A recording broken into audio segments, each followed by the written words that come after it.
Assalamualaikum warahmatullahi wabarakatuh. Alhamdulillahirabbil alamin. Assalatu wassalamu ala asyrofil anbiya'i wal mursalin wa ala alihi washabihi ajmain. Amma ba'du. Yang terhormat Bapak Kepala SMK Negeri 1 Ponorogo, yang saya hormati Bapak Ibu Waka serta rekan-rekan guru SMK Negeri 1 Ponorogo yang berbahagia. Puji syukur marilah kita panjatkan kehadirat Allah Subhanahu wa taala yang mana sampai dengan hari ini, saat ini kita masih diberikan kesehatan, keselamatan. Untuk itu marilah kita syukuri bersama dengan membaca hamdalah. Alhamdulillahirabbil Shalawat serta salam marilah tetap kita sanjungkan kepada junjungan kita Nabi Agung Muhammad sallallahu alaihi wasallam yang kita nantikan sampainya di yaumul qiyamah. Amin. Bapak Ibu yang saya hormati, untuk mempersingkat acara pada hari ini, yaitu diseminasi budaya positif dalam rangkaian pendidikan calon guru penggerak angkatan 9 atas nama saya sendiri, yaitu Siti Rohma dari SMK Negeri 1 Ponorogo. Bapak Ibu yang saya hormati, untuk mengawali kegiatan pada hari ini, marilah kita buka dengan membaca basmalah. Bismillahirrahmanirrahim. Semoga apa yang akan kita lakukan ke depan bermanfaat dan membawa berkah untuk semuanya. Amin. Bapak Ibu yang saya hormati, pada kesempatan kali ini saya selaku di sini selaku narasumber, tetapi bukan saya satu-satunya, tapi ini dari share dari atau mungkin berbagi dari apa yang sudah saya terima selama saya mengikuti pendidikan calon guru penggerak, Bapak Ibu.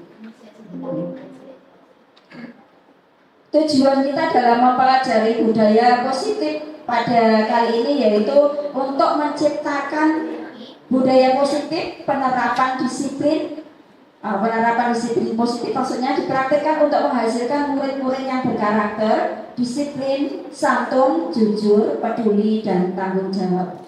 Dalam menjalankan tugasnya juga seorang pimpinan, seorang pemimpin suatu lembaga juga harus mampu mewujudkan lingkungan yang positif di mana keseluruhan dari warganya termasuk siswa, guru, juga tenaga kependidikan semuanya berkolaborasi mampu mewujudkan budaya positif. Kemudian bagaimana menyebarkan pemahaman dan penerapan pengalaman budaya positif? Kita mulai dari pengertian budaya positif terlebih dahulu. Apa itu budaya positif? Ya, budaya positif itu merupakan perwujudan dari nilai-nilai atau keyakinan universal yang diterapkan di sekolah. Budaya positif dapat mendorong murid untuk mampu berpikir, bertindak, dan mencipta segala proses memerdekakan dirinya sendiri sehingga murid mampu untuk mandiri dan bertanggung jawab. Untuk budaya positif itu sebenarnya contohnya bagaimana untuk penerapan budaya positif ini? Wujud dari budaya positif ini yaitu misalkan salah satunya adalah disiplin, tanggung jawab, mandiri, ya. Itu adalah merupakan salah satu atau beberapa contoh dari budaya positif. Selanjutnya yaitu konsep inti dari budaya positif. Inti materi dari budaya positif ini terdiri dari, yang pertama adalah perubahan paradigma belajar, yang kedua adalah disiplin positif, yang ketiga nilai-nilai kebajikan, yang keempat kebutuhan dasar manusia, yang kelima motivasi perilaku manusia, yang keenam adalah posisi kontrol guru, selanjutnya adalah keyakinan kelas, dan juga segitiga restitusi. Sebelum kita membahas satu persatu dari aspek-aspek yang sudah saya sebutkan di atas atau unsur yang sudah saya sebutkan di atas, ya, terlebih dahulu kita memahami terlebih dahulu apa itu pelajaran atau pembelajaran dengan paradigma baru. Ya, selama ini mungkin pembelajaran kita masih pembelajaran konvensional yang mengacu kepada pembelajaran di masa lalu di mana guru itu masih dianggap sebagai sesuatu apa istilahnya ya, sebagai penyetir atau ibaratnya apa ya, sebagai satu-satunya sumber atau satu-satunya berkuasa untuk mendidik siswa ya. Paradigma ini harus kita rubah terlebih dahulu, yaitu dengan suatu keyakinan yang di sini adalah pembelajaran dengan paradigma baru dengan berdasarkan prinsip pembelajaran yang berdiferensiasi. Pembelajaran yang berdiferensiasi di sini maksudnya adalah yang membawa perbedaan ya, yang mewadahi segala perbedaan yang dimiliki oleh siswa. Perbedaan apa saja? Diantaranya adalah perbedaan gaya belajar, perbedaan kemauan, perbedaan niat, perbedaan bakat, minat, dan seterusnya. Ini semuanya sebisa mungkin kita wadahi. Nah, itulah yang dimaksud dengan berdiferensiasi, pembelajaran yang berdiferensiasi. Sehingga dengan kita mampu mewujudkan pembelajaran yang berdiferensiasi itu diharapkan nanti akan tercipta atau terwujud siswa-siswi yang atau murid yang memiliki karakter profil pelajar Pancasila, yaitu diantaranya adalah beriman bertakwa kepada Tuhan Yang Maha Esa, kemudian berkebinekaan global, kemudian bergotong royong, kemudian kreatif, kemudian berpikir kritis, dan juga mandiri. Ini harapan kita ke depan, kita mampu untuk menciptakan profil pelajar Pancasila. Selanjutnya, yaitu selama ini terjadi miskonsepsi atau perbedaan konsep atau konsep yang salah di dalam kita melakukan pembelajaran. Yang pertama adalah ilusi bahwa guru itu mengontrol murid ya. Yang kedua adalah bahwa semua penguatan positif itu efektif dan bermanfaat. Ternyata itu juga salah. Kemudian bahwa kritik dan rasa bersalah mampu menguatkan karakter. Itu juga ternyata salah. Juga bahwa orang dewasa berhak memaksa, itu juga salah. Dari miskonsepsi atau konsep yang salah ini, nah ini bagaimana kita mampu sebagai guru mampu untuk merubah paradigma kita ke depannya ya. Yang pertama yaitu perubahan paradigma belajar ya. Seperti yang sudah saya jelaskan di depan, bahwasanya perubahan paradigma belajar harus dilakukan, yaitu perubahan sesuai dengan yang diajarkan oleh Ki Hajar Dewantara, yaitu menuntun segala kodrat yang ada pada anak atau murid agar mencapai keselamatan dan kebahagiaan yang setinggi-tingginya, baik sebagai manusia maupun sebagai anggota masyarakat. Nah, dalam upaya mendidik anak atau peserta didik, Ki Hajar Dewantara berpendapat bahwa pendidikan harus selalu berpegang pada kodrat alam dan kodrat zaman. Kodrat alam dimaksudkan adalah kekuatan, potensi, dan keadaan diri yang secara alamiah melekat pada diri masing-masing individu. Sedangkan kodrat zaman adalah kekuatan, potensi, atau keadaan diri yang berubah secara dinamis sesuai dengan kondisi sosial, budaya masyarakat, atau perkembangan zaman. Ya, seperti ini, yaitu sekolah itu diibaratkan tempat untuk bercocok tanam. Ya. Jadi bagaimana guru atau kita harus mengusahakan sekolah itu menjadi lingkungan yang menyenangkan, ya, lingkungan yang menjaga dan melindungi murid dari hal-hal yang tidak baik. Dengan demikian karakter murid yang tumbuh dengan baik. Sebagai contoh, misalkan malas menjadi semangat, bukannya malas ditambah malas, itu tidak, tetapi malas berubah menjadi semangat. Bukan sebaliknya, murid akan mampu menerima dan menyerap suatu pembelajaran bila lingkungan di sekelilingnya terasa aman dan nyaman. Jadi tanggung jawab kita sebagai guru adalah menciptakan lingkungan yang positif bagi siswa, yang saling mendukung, saling belajar, saling bekerjasama, sehingga tercipta kebiasaan-kebiasaan yang baik. Dari kebiasaan baik itu akan tumbuh menjadi karakter yang baik bagi warga sekolah. Dan juga pada akhirnya karakter ini, kebiasaan yang baik, akan membentuk sebuah budaya positif yang kita harapkan tumbuh di sekolah kita. Oke. Mungkin sampai dengan penjelasan saya yang nomor 1 ini ada dari Bapak Ibu yang ingin menyampaikan sesuatu? Belum mungkin. Saya lanjut.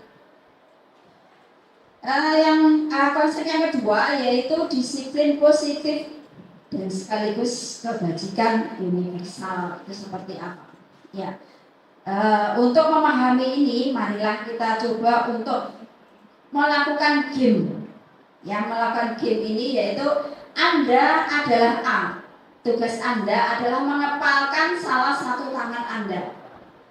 Coba bayangkan bahwa Anda menyimpan sesuatu yang sangat berharga di dalam kepalan tangan Anda. Anda perlu menjaga benda tersebut sekuat tenaga Anda karena begitu pentingnya untuk kehidupan Anda. Terus kemudian Bapak Ibu yang sebelah B nanti bermain game dengan sebelahnya. Bapak Ibu yang B, rekan Anda adalah mencoba dengan segala cara untuk membuka kepalan tangan Anda. Teman B boleh membujuk, menghardik, mengintimidasi, memarahi, menggoda, menggelitik, bahkan menawari Anda uang agar Anda bersedia membuka kepalan tangan.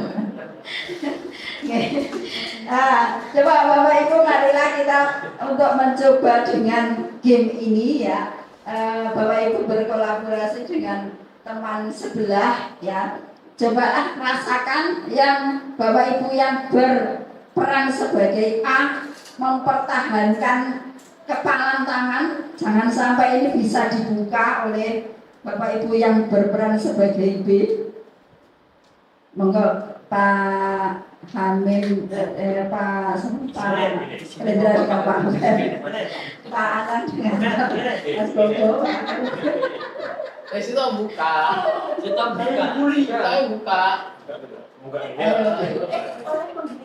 Oleh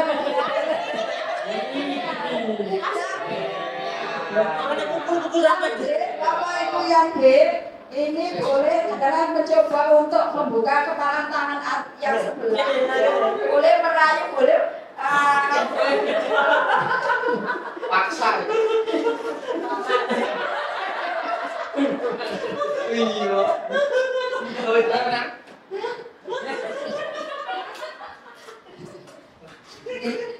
Coba sekarang apa yang kira-kira yang Bapak Ibu rasakan? Saya ingin coba Pak Eko dengan nanti mungkin yang Pak Eko apa? Saya sudah mengicipi aku. Aku sudah bantu aku bahkan. Coba Pak Eko, coba disampaikan apa perasaan Pak Eko sebagai A dan apa perasaan Pak Eko sebagai B. Baik, perasaan pada saat saya sebagai A itu pada saat saya mempertahankan hak saya yang mau direbut oleh Bu Elisa, itu rasanya itu sakit sekali. Ya, karena mau bagaimanapun itu hak saya, Bu. Sampai dicakar, dipukul, ya, dibully dan sebagainya. Tetapi pada saat saya menjadi petugas B, di mana saya harus mengambil sesuatu dari Bu Elisa, itu juga rasanya juga gemes sekali, ya, gemes sekali. Melakukan berbagai macam cara supaya itu menjadi milik saya. Seperti itu saya rasakan. Jadi kayaknya enaknya yang B kayaknya. Baik, itu dari saya. Terima kasih Pak Eko. Satu lagi dari Anang ya Pak Anang ya. Pak Anang merasakan apa tadi? Yang apa yang B Pak? Saya tadi yang mengapa Mas Oku yang berusaha merebut. Iya. Perasaan Pak Anang bagaimana? Perasaan saya kira kalau yang jadi A itu sama kayak tadi mempertahankan apa yang kita lakukan, maka sekuat tenaga yang bisa direbut oleh lawan kita. Baik, terima kasih Pak Anang, terima kasih Pak Eko yang sudah mencoba game ya.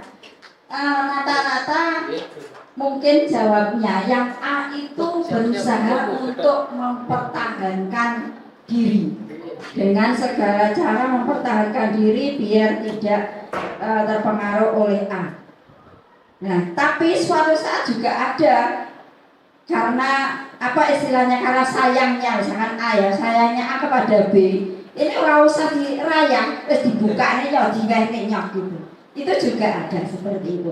Jadi sebenarnya kalau kita simpulkan sebenarnya semuanya itu baik A maupun B itu kontrol itu ada pada diri kita sendiri. Itu sebenarnya begitu yang kita maksud di situ ya. Jadi apa yang kita lakukan baik itu bernilai negatif maupun itu bernilai positif itu sebenarnya secara alamiah kita mampu untuk mengontrolnya. Tetapi karena sesuatu keadaan, sesuatu hal, sesuatu alasan sehingga suatu saat kita akan melakukan sesuatu yang bertentangan mungkin dengan nurani ataupun mungkin karena kasihan atau mungkin karena penghargaan atau mungkin karena ingin nyaman, ingin diakui A dan B dan seterusnya. Ini membuat kita ini bisa dikontrol oleh orang lain, begitu Bapak Ibu. Ini yang bisa kita simpulkan dari permainan kita ini ya. Coba lakukan kegiatan, coba buka di atas bis secara bergantian masing-masing. Ini sudah tadi secara mandiri dan diskusikan kembali dengan rekan, bandingkan jawaban Anda. Ini sudah kita bahas ya. Oke, kita lanjut lagi yaitu yang dimaksud dengan disiplin ya. Yang disiplin tadi ya. Disiplin ini berasal artinya adalah belajar, berasal dari kata disiplin yang artinya adalah belajar. Disiplin mengacu pada disiplin diri yang memiliki tanggung jawab terhadap apa yang dilakukannya berdasarkan nilai-nilai yang diyakininya ya.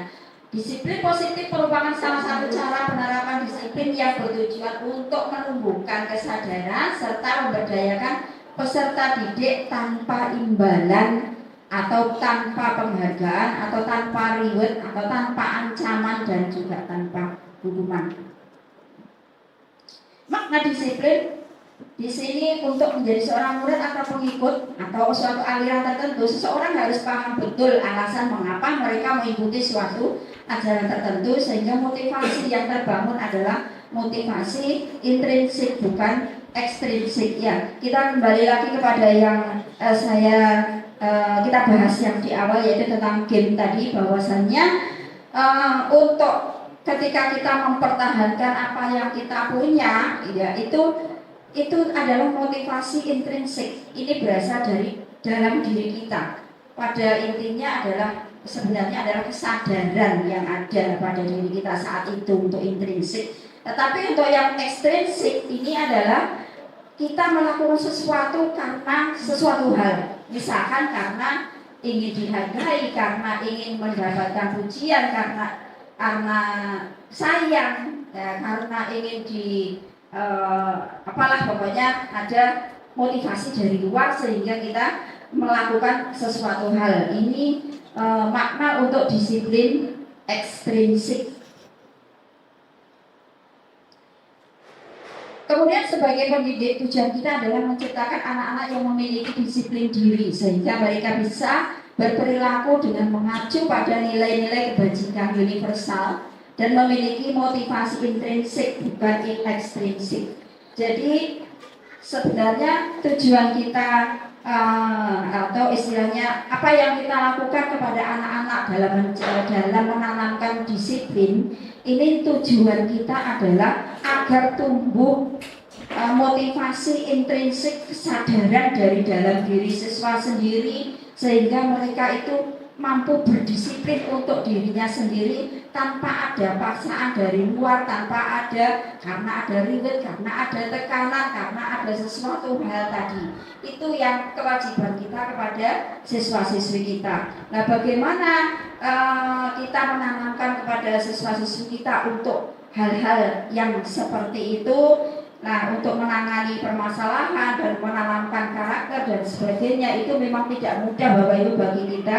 Jadi memang harus pelan, harus kita dengan anak, apalagi anak kita ini sudah usianya sudah dewasa, jadi kita harus mampu pintar-pintar untuk istilahnya meraih hatinya, untuk bisa kita ajak ngomong, kita ajak berkompromi, kita ajak untuk berdiskusi untuk melakukan sesuatu yang kita anggap ini adalah sebagai disiplin positif yang harus dimiliki anak ketika nanti mereka tumbuh dewasa. Inilah tugas kita sebagai seorang guru.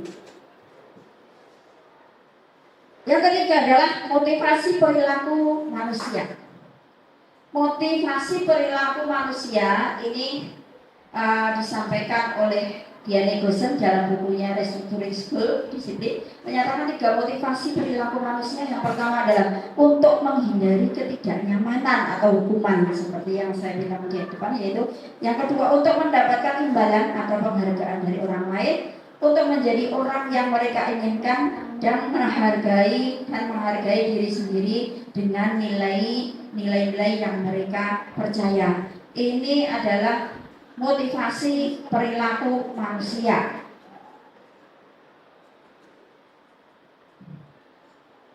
Selanjutnya adalah tujuan dari disiplin positif. Menanamkan motivasi pada murid untuk menjadi orang yang mereka inginkan dan menghargai diri sendiri dengan nilai-nilai yang mereka percaya. Ketika murid-murid kita memiliki motivasi tersebut, mereka telah memiliki motivasi intrinsik yang berdampak jangka panjang. Motivasi yang tidak akan terpengaruh pada adanya hukuman atau hadiah. Inilah yang kita harapkan tertanam kepada anak didik kita. Harus ada motivasi yang berasal dari dalam dirinya sendiri, bukan karena kita intimidasi, bukan karena kita paksa, bukan karena kita istilahnya bukan karena apa-apa. Jadi karena mereka dengan kesadaran dari hati nurani mereka mampu berdisiplin untuk dirinya sendiri, melakukan keyakinan-keyakinan, menerapkan keyakinan yang sudah diyakini dia bahwa itu adalah suatu kebajikan. Nah, ini motivasi untuk Bapak Ibu guru. Saat Anda hadir mengajar di kelas tepat waktu, motivasi apakah yang mendasari tindakan Anda? Apakah Anda datang tepat waktu karena tidak ingin ditegur oleh atasan dan kemudian mendapat peringatan? Ini berarti menghindari ketidaknyamanan dan hukuman. Atau Anda ingin mendapatkan pujian dari atasan Anda dan mendapat penghargaan sebagai karyawan atau guru berprestasi, untuk mendapat hal ini dimaksudkan adalah untuk mendapatkan imbalan atau penghargaan dari orang lain. Atau Anda ingin menjadi orang yang menghargai waktu, menghargai diri Anda sendiri sebagai teladan bagi murid-murid Anda karena Anda percaya tindakan Anda sebagai guru akan dicontoh oleh murid-murid Anda. Menghargai nilai-nilai diri sendiri. Manakah motivasi yang paling kuat mendasari tindakan Anda, atau bahkan kombinasi dari 2 motivasi, atau bahkan ketiga-tiganya? Kira-kira dari Bapak Ibu, kira-kira yang mana nih? Apakah kalau kita datang ke kelas itu tepat waktu itu motivasinya karena yang pertama adalah menghindari ketidaknyamanan, hukuman dari atasan, atau ingin mendapatkan imbalan atau penghargaan dari orang lain, atau menghargai nilai-nilai dari diri sendiri karena menghargai waktu, atau ketiga-tiganya? Nomor 1, Bu. Ya, ya. Oke, Bapak Ibu, mungkin kita ada yang nomor 1, ada yang saya nomor 1 dan 2, Bu, ada yang saya nomor 1, 2 dan 3 karena takut menghindari ketidaknyamanan hukuman, takut dengan atasan, juga menghargai nilai-nilai diri sendiri. Yang nomor 3 ada unsur yang nomor 3 ini yang agak punya nilai plus ya. Jadi paling orang sakit punya tanggung jawab. Oke. Saya lanjut.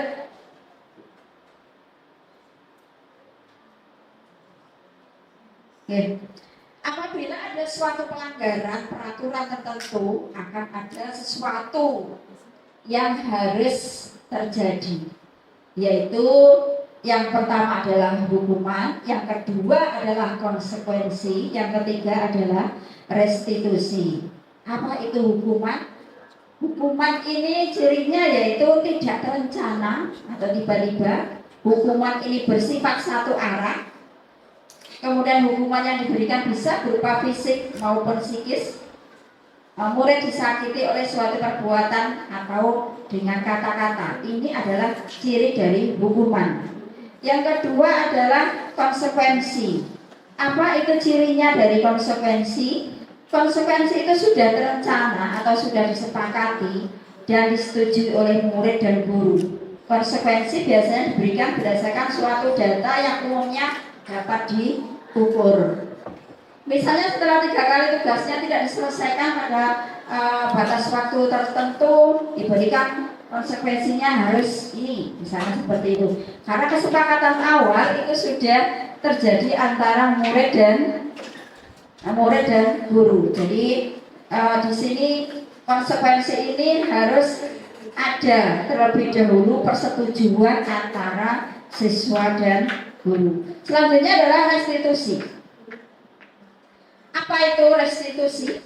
Restitusi adalah proses kolaborasi yang mengajarkan murid untuk mencari solusi untuk masalah mereka dan membantu murid untuk berpikir tentang orang seperti apa yang mereka inginkan dan bagaimana mereka harus memperlakukan orang lain. Ini adalah restitusi. Jadi ada 3 pelanggaran. Apabila terjadi pelanggaran itu, apakah pelanggaran itu termasuk hukuman? Apakah pelanggaran itu disebut konsekuensi? Apakah pelanggaran itu tergolong ke dalam restitusi? Baik, saya lanjutkan yaitu tentang keyakinan kelas. Keyakinan kelas, ya, yang diterapkan untuk membangun budaya positif, ya. Budaya positif yang diterapkan untuk membangun budaya positif di sekolah. Ya, yang pertama adalah keyakinan kelas yang bersifat lebih abstrak daripada peraturan yang lebih rinci dan konkret. Ya. Keyakinan kelas berupa pernyataan-pernyataan universal. Pernyataan keyakinan kelas senantiasa dibuat dalam bentuk positif. Keyakinan kelas hendaknya tidak terlalu banyak sehingga mudah diingat dan dipahami oleh semua warga kelas. Keyakinan kelas sebaiknya sesuatu yang dapat diterapkan di lingkungan tersebut. Kemudian semua warga kelas hendaknya ikut berkontribusi dalam pembuatan keyakinan kelas lewat kegiatan curah pendapat. Selanjutnya adalah bersedia meninjau kembali keyakinan kelas dari waktu ke waktu. Ini adalah yang dimaksud dengan keyakinan kelas. Ya, bagaimana membuat keyakinan kelas? Yang pertama adalah orientasi, pentingnya keyakinan kelas. Kemudian libatkan seluruh murid dalam membuat keyakinan kelas. Dibuat dalam bentuk kalimat positif, disesuaikan dengan kondisi sekolah agar mudah diterapkan. Tempel di tempat-tempat strategis agar mudah terlihat atau mudah terbaca. Contohnya apa keyakinan kelas itu? Keyakinan kelas itu contohnya yang pertama adalah disiplin. Yang kedua itu adalah gotong royong. Kemudian yang ketiga bertanggung jawab. Keempat adalah kerjasama. Dan selanjutnya adalah saling menghargai. Keyakinan kelas ini biasanya dibuat kesepakatannya di awal pembelajaran dimulai, sehingga ketika nanti dalam proses pembelajaran selama berlangsung sampai dengan akhir tahun, mungkin nanti akan terjadi sesuatu hal ya yang melanggar keyakinan kelas ini, siswa bisa kita tindak atau kita punya senjata istilahnya untuk meluruskan, untuk membuat siswa ini menjadi istilahnya bisa kita kendalikan. Nah, mungkin seperti itu ya. Ini adalah keyakinan kelas. Keyakinan kelas ini harus semuanya disepakati oleh seluruh anggota kelas, sehingga nanti sewaktu-waktu nanti terjadi pelanggaran atau mungkin terjadi kasus ya, nanti akan bisa terselesaikan dengan keyakinan kelas yang sudah disepakati di awal tahun pelajaran. Ya, saya lanjut kepada kebutuhan dasar manusia. Ya, semua manusia itu berusaha untuk memenuhi kebutuhannya dengan berbagai cara. Bila mereka tidak bisa mendapatkan kebutuhannya dengan cara positif, mereka bisa melanggar peraturan atau melakukan hal yang tidak sesuai dengan nilai kebajikan. Kemudian bagaimana dengan seorang murid ya? Seorang murid tidak merasa diterima oleh teman-temannya. Kebutuhannya akan kasih sayang dan rasa diterima itu tidak terpenuhi. Ya. Oleh karena itu dia mungkin akan memiliki satu teman dan memisahkan diri dari yang lainnya. Sebagai guru kita bisa membangun hubungan yang bisa membangun kepercayaan, keintiman dengan siswa tersebut. Ya. 5 kebutuhan dasar manusia. Yang pertama adalah bertahan hidup, yang kedua adalah kasih sayang dan rasa diterima, yang ketiga adalah penguasaan, yang keempat adalah kebebasan, yang kelima adalah kesenangan. Yang termasuk di dalam bertahan hidup itu apa untuk bertahan hidup? Yaitu makanan, pakaian, tempat tinggal, keamanan, kesehatan. Ini termasuk ke dalam kebutuhan dasar manusia untuk bertahan hidup. Selanjutnya adalah kasih sayang dan rasa diterima. Ini termasuk di dalamnya apa saja?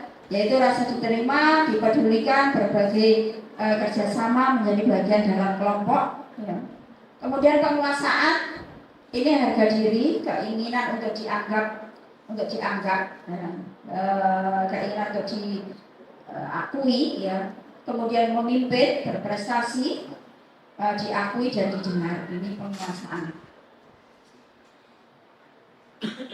Kemudian selanjutnya yang termasuk dalam kebebasan itu apa saja? Yaitu mandiri, memiliki pilihan, mencoba hal baru, mampu mengendalikan arah dirinya. Ya.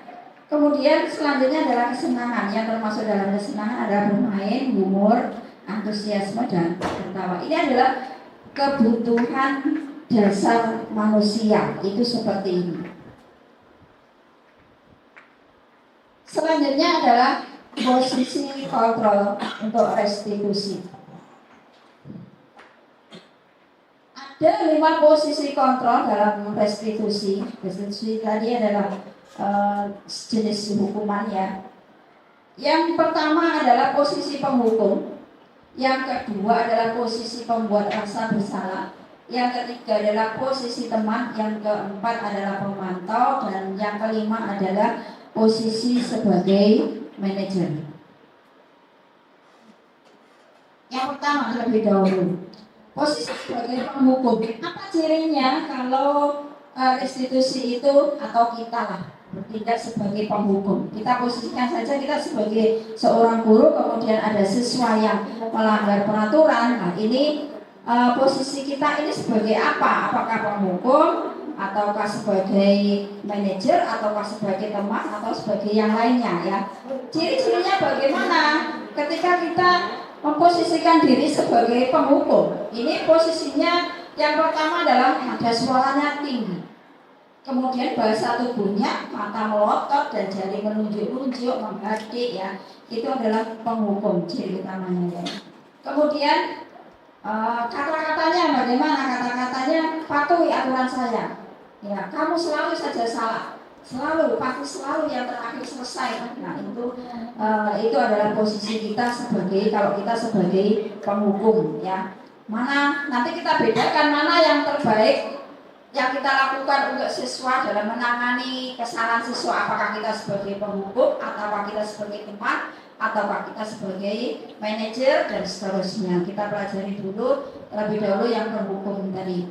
Hasilnya bagaimana kalau kita sebagai penghukum, ya. Hasil ketika kita menangani permasalahan anak ketika posisi kita sebagai penghukum, yaitu kemungkinan murid akan marah dan mendendam atau bersifat agresif, ya. Kemudian yang kedua adalah pembuat rasa bersalah. Posisi kita sebagai pembuat rasa bersalah, guru akan bersuara lebih lembut. Pembuat rasa bersalah akan menggunakan keheningan yang membuat orang lain merasa tidak nyaman, merasa bersalah atau merasa rendah diri. Nah, ini misalkan sebagai kita sebagai seorang guru itu ada siswa yang melakukan kesalahan. Nah, apakah kita akan membentaknya ataukah kita akan bersuara lembut dengan istilahnya meraih hatinya dan seterusnya. Apa cirinya pembuat rasa bersalah ini? Nada suaranya melas, halus, sedih, ya. Bahasa tubuhnya merapat pada anak, ya. Kemudian bahasanya juga lesu gitu, ya. Sampai biasanya kita sambil ngelus-ngelus gitu, ya, karena mungkin sudah dikasari ora kena gitu ya, dikasari ora kena, coba lagi diperlembut lagi mungkin ya, dilus-lus punggungnya gitu ya, dan seterusnya. Hasilnya bagaimana untuk kedudukan kita sebagai pembuat rasa bersalah ini? Yaitu murid akan merasa bersalah telah mengecewakan ibu atau bapak gurunya. Murid akan merasa menjadi orang yang gagal dan tidak sanggup membahagiakan orang lain. Ini hasilnya kalau kita menyelesaikan permasalahan dengan posisi kita sebagai pembuat rasa bersalah. Selanjutnya adalah posisi sebagai teman. Guru pada posisi teman ini tidak akan menyakiti murid, namun akan tetap berupaya mengontrol murid melalui persuasi. Ya. Nada suaranya, ciri-cirinya bagaimana? Nada suaranya ramah, akrab, dan bercanda. Bahasa tubuhnya bagaimana? Merapat pada murid, mata dan senyum jenaka. Ini kayaknya dimiliki oleh Pak Erwin kayaknya ya. Pak Erwin ini ahli kayaknya. Kemudian hasilnya bagaimana ini? Murid akan merasa senang dan akrab dengan guru. Ini termasuk dampak yang positif. Hanya saja di sisi yang negatif, murid menjadi tergantung pada guru tersebut. Bila ada masalah, dia merasa dia mengandalkan guru tersebut untuk membantunya. Ini selain ada dampak positif, juga ada dampak negatifnya. Selanjutnya adalah pada posisi pemantau, ya. Apakah kita akan menyelesaikan masalah dengan murid dengan sisi pemantau, dengan posisi pemantau? Ya.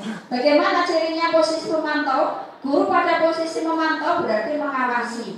Pada saat kita mengawasi, kita bertanggung jawab atas perilaku orang-orang yang kita awasi. Posisi memantau berdasarkan pada peraturan-peraturan dan konsekuensi.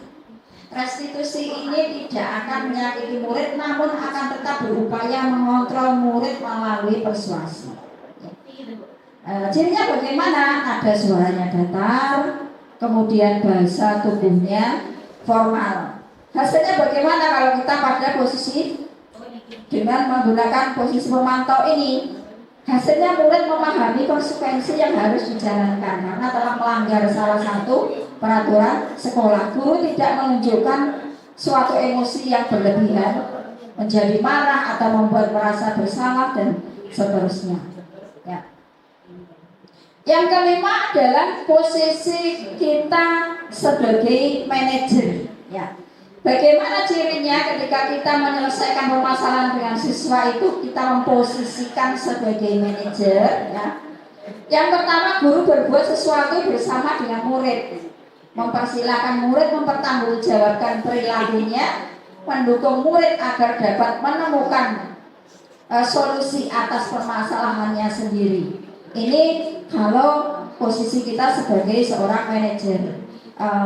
Nada suaranya bagaimana cirinya? Nada suaranya tulus, bahasa tubuhnya tidak kaku. Hasilnya bagaimana kira-kira? Apa yang kita apa yang kita yakini? Kembali ke keyakinan kelas. Apakah kamu meyakininya? Jika kamu meyakininya, apakah kamu bersedia memperbaikinya? Jika kamu memperbaiki ini, hal ini menunjukkan apa tentang dirimu? Terus kemudian apa rencana kamu untuk memperbaiki hal ini? Nah, inilah Bapak Ibu macam cara bagaimana kita menangani permasalahan yang ada pada siswa. Jadi ada 5 macam tadi. Apakah kita pada menyelesaikan dengan penghukum sebagai menempatkan diri sebagai penghukum? Apakah kita menempatkan diri sebagai pembuat rasa bersalah? Ataukah kita memposisikan diri sebagai temannya murid? Apakah kita sebagai pemantau? Apakah kita sebagai manajer? Kira-kira yang paling bijaksana ini yang mana nih? Ya.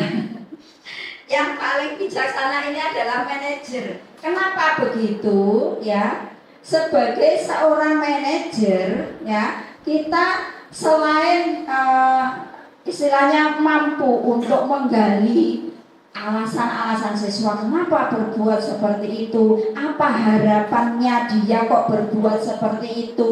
Kalau sekarang merasa bersalah, terus apa yang akan dilakukan ke depannya dan sebagainya. Ini akan menunjukkan atau ini akan membawa siswa ini kembali ke dalam kelompoknya, ke dalam kelasnya, ini akan lebih kuat lagi karakternya. Kenapa? Dia lebih, istilahnya lebih plong dengan mengungkapkan segala alasannya, segala harapannya, segala kemauan yang diinginkannya ke depan. Kenapa kok saya misalkan nyontek, kenapa kok saya nyontek punyanya Mas Adit misalnya seperti itu. Apa tuh alasannya? Oh, tadi malam saya Bu tidak belajar. Kenapa kok tidak belajar? Karena saya membantu orang tua saya jualan kopi di kafe misalnya seperti itu. Nah, itu akan lebih, istilahnya anak akan lebih percaya diri ketika kita mampu menyelesaikan dengan posisi kita atau dengan cara kita sebagai seorang manajer. Jadi murid ya juga lebih plong, kemudian mereka juga mampu, istilahnya dia mampu memilih istilahnya solusi yang terbaik untuk dia sendiri. Dia juga pede kembali ke dalam kelas ya. Jadi intinya apa yang kita lakukan sebagai untuk menyelesaikan permasalahannya ini akan lebih sempurna ketika kita memposisikan diri sebagai seorang manajer. Mungkin seperti itu. Selanjutnya adalah segitiga restitusi. Apa itu segitiga restitusi? Ya, tujuannya segitiga restitusi itu adalah mendisiplinkan siswa, yaitu menggunakan segitiga restitusi dikembangkan oleh pakar pendidikan, yaitu Diane Goosen, berdasarkan teori kontrolnya di Dr. William J. Lesser. Ya, restitusi adalah proses menciptakan kondisi bagi murid untuk memperbaiki kesalahan mereka sehingga mereka bisa kembali pada keluarga atau lingkungan mereka atau kelas mereka dengan karakter yang lebih kuat lagi. Ya, seperti yang saya bilang tadi, posisi kontrol kita adalah sebagai manajer ini adalah dimaksud dengan restitusi. Apa yang ada di dalam restitusi, yang dimaksud dengan restitusi itu? Jadi kita menyelesaikan permasalahannya murid ini dengan 3 langkah. Makanya dia disebut dengan segitiga restitusi. Langkahnya bagaimana? Yang pertama adalah menstabilkan identitas, ya. Jadi ketika kita memanggil siswa yang, contohnya saja tadi nyontek gitu ya, menstabilkan identitas terlebih dahulu ya. Bagaimana kabarnya, apa yang kamu kerjakan hari ini ya, kita buat nyaman dia ya, kita buat nyaman, kita stabilkan identitasnya, kemudian baru setelah itu kita validasi tindakannya. Langkah kedua ya, kita kenapa kok kamu melakukan itu gitu ya. Ini Bu, saya semalam tidak belajar, padahal saya ingin nilai saya tinggi misalkan seperti itu. Kenapa kok kamu tidak belajar nak, misalkan seperti itu ya. Semalam itu saya harus membantu ayah saya berjualan misalnya, berjualan kopi di kafe saya Bu, misalnya seperti saya tidak sempat belajar sampai saya selain bangkong gitu ya, bangkong sehingga saya tidak sempat belajar. Atau mungkin semalaman Bu saya main HP sendiri Bu, misalnya main HP terus Bu, semalaman saya lupa untuk kalau hari ini ada ulangan misalkan seperti itu. Terus kemudian selanjutnya adalah menanyakan keyakinan ya. Di dalam tahun ajaran baru mungkin kamu sudah di dalam kelas kita sudah ada kesepakatan yang namanya kesepakatan kelas, yaitu keyakinan kelas ya. Bagaimana apa kira-kira dari keyakinan kelas yang sudah kita sepakati bersama, apa yang kamu langgar dari perbuatanmu ini, misalnya seperti itu. Kita tanya siswanya, komitmen Bu misalnya, kamu sudah saya sudah melanggar komitmen ya. Kalau kamu sudah melanggar keyakinan kelas, kira-kira apa yang harus kamu lakukan? kita kembalikan kepada siswa sendiri solusinya. Apa yang akan dia lakukan? Saya akan memperbaiki Bu misalnya. Saya harus lebih bisa membagi waktu Bu. Kapan saya harus membantu orang tua saya, kapan saya harus belajar, harus saya bagi dengan sebaik-baiknya. Itu mungkin dengan cara seperti itulah, dengan kita menyelesaikan dengan segitiga restitusi ini, permasalahan murid akan terselesaikan dengan nyaman, siswa kembali kepada lingkungannya juga dengan rasa senang, rasa bahagia dan rasa plong, dan yang jelas adalah menguatkan karakternya, ya. Dia akan lebih memiliki karakter yang lebih bagus lagi. Baik, ini adalah tujuan dari segitiga restitusi, membentuk murid menjadi lebih memiliki tujuan disiplin positif dan memulihkan dirinya setelah berbuat salah. Restitusi bukan untuk menebus kesalahan, namun untuk belajar dari kesalahan yang telah dia perbuat, bahwa suatu saat nanti dia tidak akan mengulangi lagi, gitu ya. Bagaimana langkah-langkahnya sih? Langkah-langkahnya sudah saya contohkan di depan, bahwa yang pertama adalah menstabilkan identitas terlebih dahulu, membuat anak untuk tetap tenang dan kembali kepada suasana hati di mana proses belajar dan menyelesaikan masalah bisa dilakukan. Kita ajak ngomong-ngomong, kita ajak untuk masuk ke ruangan yang tertutup, ya, sehingga kita lebih leluasa untuk bicara dari mata ke mata, maksudnya gitu ya. Kemudian yang kedua adalah validasi tindakan yang salah. Setiap tindakan kita lakukan dengan sesuatu tujuan, yakni memenuhi kebutuhan dasar manusia. Ya, seperti yang saya bilang tadi, untuk validasi tindakan, kenapa kamu kok berbuat seperti itu? Iya Bu, karena saya ingin nilai saya bagus. Iya Bu, karena saya ingin tidak ada remedi. Iya Bu, saya tadi misalkan mencuri, karena jangan sampai ya kalau mencuri ya. Nah, seperti itu adalah validasi, proses validasi tindakan. Kemudian yang ketiga adalah menanyakan keyakinan, ya. Membentuk anak untuk mendapat gambaran yang jelas tentang karakter orang, seperti apa yang mereka inginkan, dengan cara fokus pada keyakinan awal. Jadi keyakinan kelas ini menjadi kunci utama Bapak Ibu dalam menyelesaikan segala permasalahan yang ada pada siswa. Jadi Bapak Ibu, mulai dari sekarang monggo kita untuk coba untuk melakukan praktek ini. Ini tidak harus di awal pelajaran, ajaran. Di tengah-tengah pun kalau memang ini diperlukan untuk kesepakatan dengan siswa, kita menyepakati adanya keyakinan kelas. Ini nanti akan membantu Bapak Ibu dalam menyelesaikan masalah ketika kita dalam proses pembelajaran selama 1 tahun ke depan. Segitiga restitusi ini menyatakan bahwa pada dasarnya motivasi secara internal ketika identitas sukses telah tercapai pada langkah 1. Jadi pada langkah 1 tadi yaitu menstabilkan identitas, ya.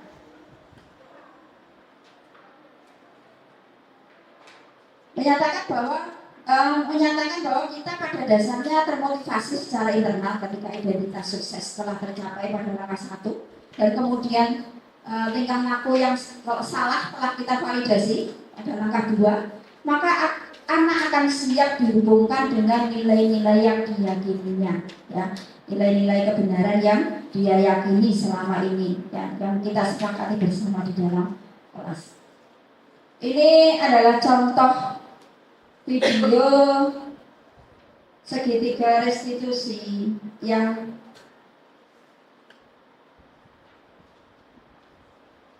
kemarin saya praktekkan.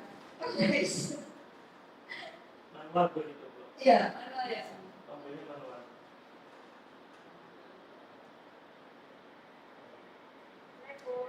Waalaikumsalam. Masuk. Ya, gimana kabarnya hari ini? Juga baik ya. Ya, tadi Ibu didatangi oleh Tatip. Kira-kira kalau Tatip mendatangi ke Ibu, itu kesalahan apa yang harus dia lakukan? Oh gitu ya. Terus kenapa kok terlambat?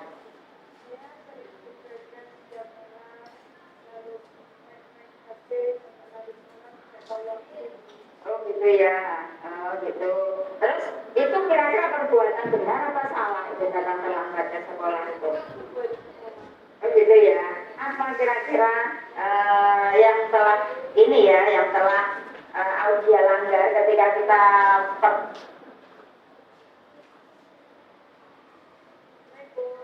Waalaikumsalam. Masuk.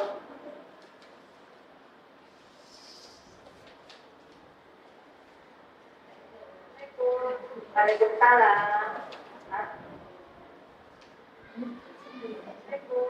Waalaikumsalam. Masuk. Ya, mana kabarnya hari ini? Baik ya.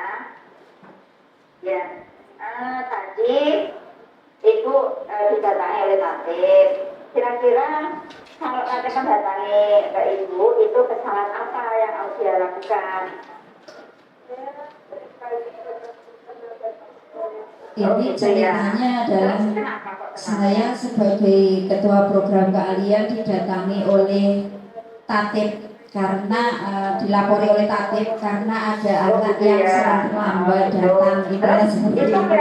Bagaimana restitusi segitiga restitusi yang harus kita jalankan ini yang telah saya ini ya, yang telah mungkin masih banyak ketika kita pertama pertemuan kelas pertama dulu kita kan sudah menyepakati yang namanya keyakinan kelas. Kira-kira Audia melanggar yang bagian apa itu? Oh iya betul. Audia telah melanggar yang namanya adalah komitmen karena tidak mematuhi aturan. Kira-kira sekolah ini punya aturan masuk jam berapa, Audia? Jam 7. Terus kamu seringnya datang jam berapa? Terus setengah 8 ya. Kalau sekarang Audia telah menyadari bahwa terlambat itu adalah melanggar kesepakatan atau keyakinan kelas, mau enggak untuk merubahnya, untuk memperbaikinya? Mau ya? Ya. Terus mulai kapan? Mau mulai saat ini ya? Oke, mulai saat ini berarti Audia harus datang tidak terlambat lagi. Berarti apa yang harus Audia lakukan? Merubah sikap dengan iya dia berjanji untuk tidak main HP selama bisa pada waktu dan siap berubah intinya seperti itu. Ini adalah proses yang terakhir kali pada segitiga restitusi. tidak main HP sampai larut malam ya. Oke, alhamdulillah kita sudah atau Audia sudah berkomitmen untuk memperbaiki kesalahan yang sudah Audia lakukan. Mulai saat ini Audia bisa menjadi lebih baik lagi, begitu ya. Datang tepat waktu kalau bisa jam 7 kurang karena jam 7 itu sudah mulai masuk, sudah mulai pembelajaran, begitu ya. Oke, ya terima kasih. Semoga nanti kamu menjadi anak yang bermanfaat, anak yang soleh, berbakti pada orang tua ya, gitu ya. Oke, terima kasih atas kesediaan Audia datang ke Ibu untuk memperbaiki kesalahan ya. Ya terima kasih. Sekarang silakan kembali ke kelas ya. Ya, ya, maaf ya. Ya.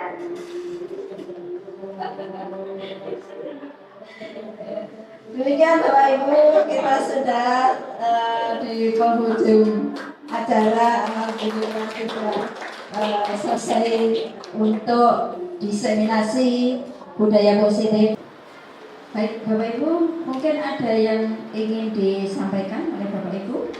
Monggo saya buka termin pertanyaan atau mungkin akan menambah, menyanggah dan sebagainya. Monggo saya persilakan.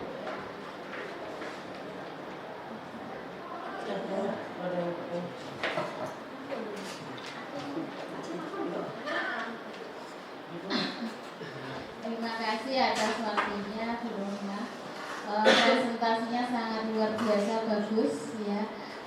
Di sini saya hanya ingin menambahkan saja dari hasil presentasi ini saya harapkan bisa disebarluaskan ke guru-guru yang lain sehingga bisa menambah banyak motivasi Bapak Ibu guru untuk menjadi lebih baik lagi. Terima kasih ke depannya. Oke, Bu Eni, saya ucapkan terima kasih atas masukannya. Ke depan, monggo mungkin di acara apa ya? Acara Jumat itu ya mungkin ya. Ya, mungkin di situ bisa nanti bisa saya masuki materi-materi yang menarik. Sebenarnya banyak materi-materi yang bisa kita angkat dari diklat ini ya, dari guru penggerak ini. Cuma karena waktunya mungkin yang kita selalu dikejar-kejar dengan Didit, jadi Didit selalu mengejar saya ini. Iya, jadi mungkin ke depan lah Bu, nggak tahu nanti saya waktunya kapan, itu mungkin ya bisa lah, insya Allah nanti bisa di share ke Bapak Ibu guru, mungkin di audit yang lebih besar lagi, yang lebih banyak lagi ya. Monggo Bapak Ibu yang lain.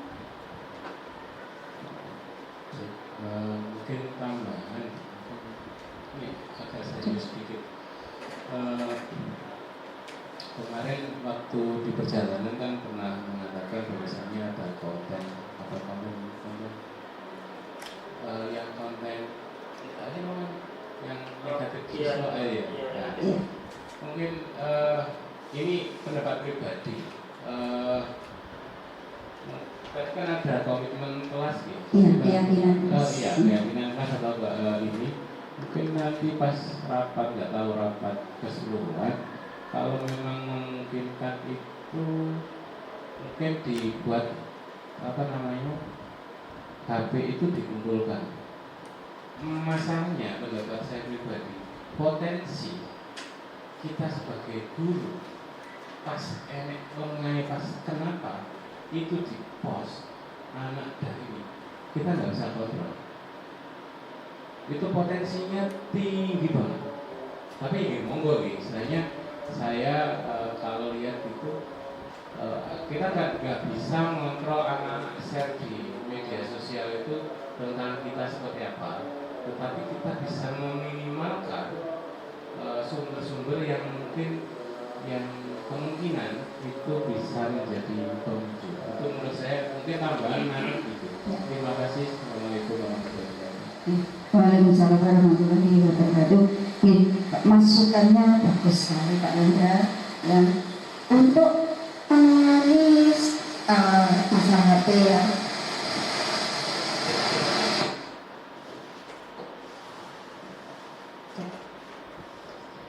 masalah HP ini kita mungkin ada pro dan kontra.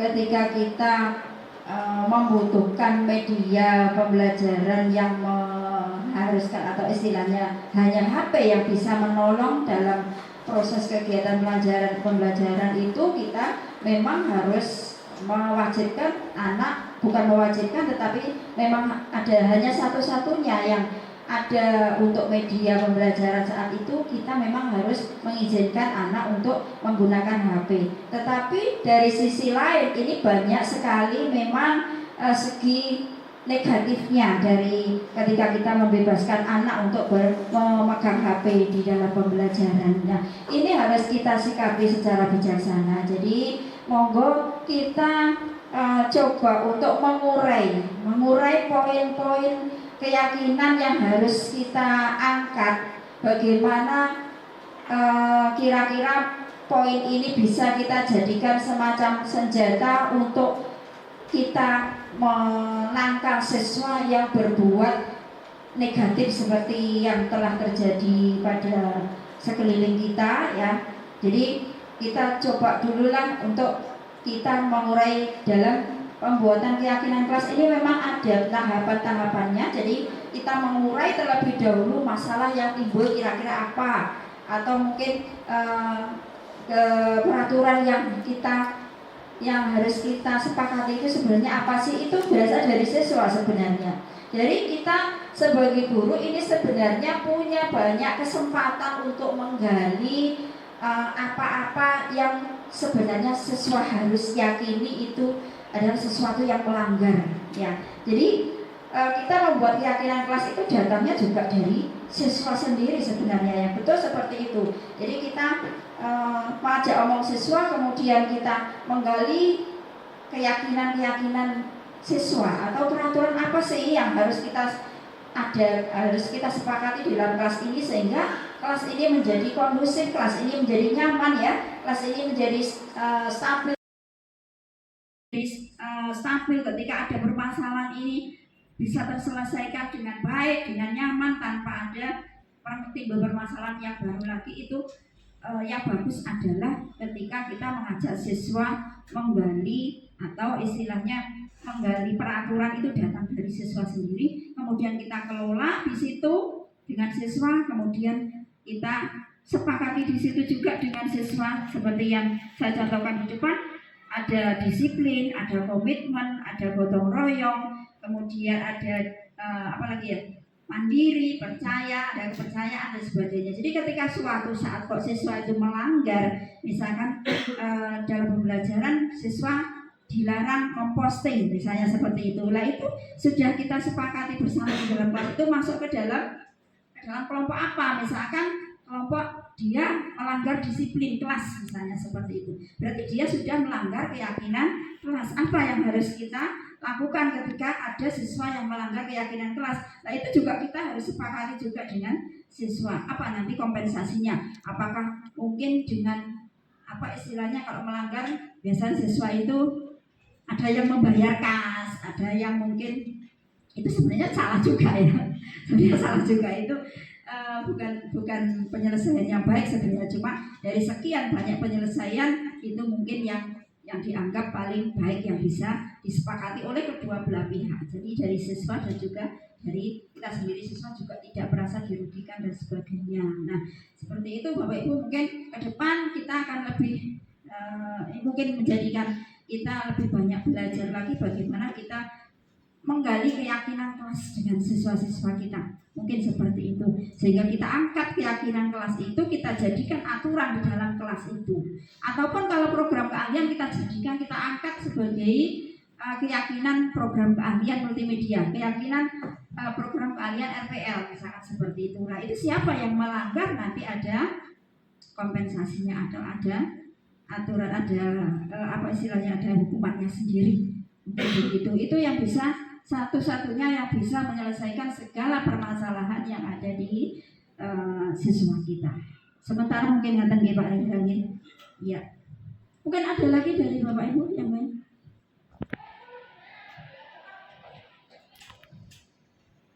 Baik, terima kasih untuk waktunya. Mungkin sedikit menambahkan dari yang disampaikan Pak Rendra dan Bu Roma tadi. Semua ada sisi positif dan sisi negatifnya, di mana kita saat ini harus bersahabat dengan teknologi, dan juga karena teknologi juga kita bisa hancur karena apa yang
masuk.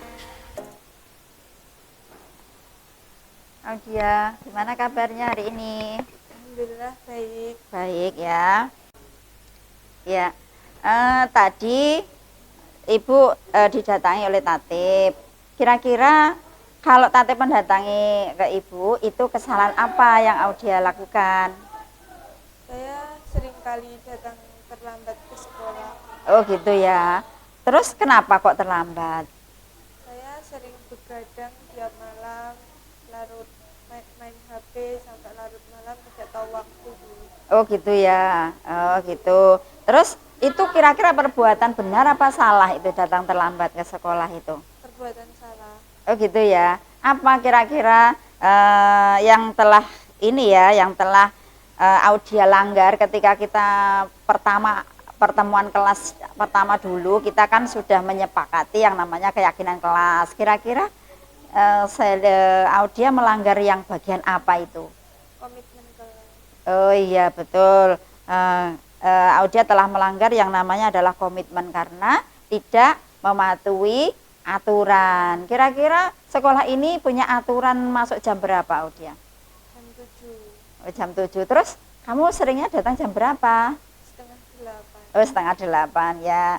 Kalau sekarang Audia telah menyadari bahwa terlambat itu adalah melanggar kesepakatan atau keyakinan kelas, mau ndak untuk merubahnya, untuk memperbaikinya? Mau ya? Ya. Terus mulai kapan? Mau? Mulai saat ini. Mulai saat ini ya. Oke, mulai saat ini berarti Audia harus datang tidak terlambat lagi. Berarti apa yang harus Audia lakukan? Merubah sikap. Merubah sikap dengan? Tidak main HP larut malam. Begadang. Iya. Datang ke sekolah sebelum jam 7. Iya, oke. Iya, kalian Audia sudah betul sudah melakukan untuk upaya untuk perbaikan, yaitu tidak begadang, tidak tidur larut malam, dan tidak main HP ya, tidak main HP sampai larut malam ya. Oke, alhamdulillah kita sudah atau Audia sudah berkomitmen untuk memperbaiki kesalahan yang sudah Audia lakukan. Mulai saat ini Audia bisa menjadi lebih baik lagi, begitu ya. Datang tepat waktu, kalau bisa jam 7 kurang, karena jam 7 itu sudah mulai masuk, sudah mulai pembelajaran, begitu ya. Oke, ya terima kasih. Semoga nanti kamu menjadi anak yang bermanfaat, anak yang soleh, berbakti pada orang tua ya, gitu ya. Oke, terima kasih atas kesediaan Audia datang ke Ibu untuk memperbaiki kesalahan ya. Oke, terima kasih. Sekarang silakan kembali ke kelas ya. Iya, ya. Semangat ya. Ya.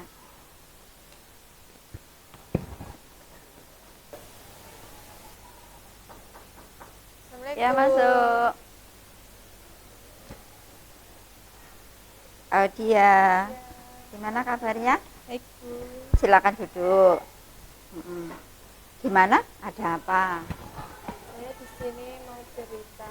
Tadi waktu di kelas ulangan sumatif, sering itu nyontek saya. Oh gitu. Terus? Saya tidak terima, Bu. Soalnya saya nanti takut kalau nilainya Selin itu lebih tinggi daripada saya. Oh ya betul. Terus? Saya Gimana? minta tolong sama Ibu untuk memberi peringatan kepada Selin. Oh gitu ya. Baik, untuk selanjutnya tolong nanti Selin kamu suruh ke sini ya, dipanggil Bu Rohmah gitu, nanti kita selesaikan. Semoga nanti Selin juga tambah baik lagi dan kamu nanti juga nilaimu juga sesuai dengan harapan gitu ya. Oke, silahkan sekarang dipanggil Selin ya. Makasih ya, Bu. Iya.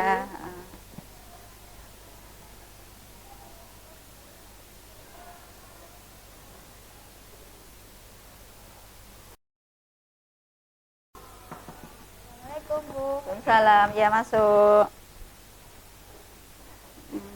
Gimana kabarnya, Lin? Alhamdulillah baik, Bu. Iya. Tadi Audia ke sini cerita kepada Ibu bahwasannya tadi ada Ujian ya sumatif ya di kelas ya. Iya. Terus ada kejadian apa tadi? Saya mencontek Audia, Bu. Oh gitu. Di sini ibu tidak ingin mencari siapa yang salah siapa yang benar ya. Nah untuk Selin, kira-kira mencontek itu salah apa benar, Lin? Kesalahan perbuatan salah apa perbuatan benar itu? Salah, Bu. Oh gitu ya. Nah sekarang ibu ingin tahu kenapa kamu kok mencontek, Lin? Tadi malam saya bantu-bantu orang tua karena mau ada acara di rumah. Terus saya belum menyempatkan untuk belajar. Oh gitu ya. Iya. Semua orang itu pernah berbuat salah, itu ibu pun juga demikian. Nah kira-kira Selin mau ndak memperbaiki kesalahan Selin? Ya mau, Bu. Iya mau ya. Pada awal dulu kita di pertemuan kelas yang pertama dulu ada yang namanya kita keyakinan kelas, begitu ya. Nah salah satu keyakinan kelas itu adalah tentang kejujuran. Mencontek itu salah satu perbuatan yang jujur apa enggak, Lin? Tidak, Bu. Tidak ya. Berarti apa, Lin? Berarti Saya melanggar keyakinan. iya betul. Selin telah melanggar keyakinan kelas. Nah untuk itu Selin, kira-kira Selin apa yang akan Selin perbuat setelah ini? Saya akan belajar sungguh-sungguh dan saya akan meyakinkan jawaban saya sendiri. Ya, terus apa lagi kira-kira? Berkaitan dengan membagi waktu atau orang tua? Dengan orang tua? Saya akan berusaha membagi waktu saya untuk membantu orang tua dan belajar sekolah. Iya, ya oke. Mulai kapan kira-kira kamu akan melakukan itu? Mulai saat ini, Bu. Ya, baik. Kalau Selin sudah mengakui bahwa itu mencontek itu perbuatan yang salah dan akan memperbaiki, ibu dukung, ibu doakan semoga Selin menjadi anak yang soleh, anak yang pinter, anak yang bisa membanggakan orang tua gitu ya. Oke, dah. Untuk mulai saat ini Selin jangan mencontek lagi. Karena apa? Karena mencontek itu selain jadi perbuatan tidak jujur juga merugikan teman. Begitu ya? Oke. Ya, silahkan kembali ke kelas lagi ya, Lin ya. Tetap semangat ya. Ya. Ya. Ya.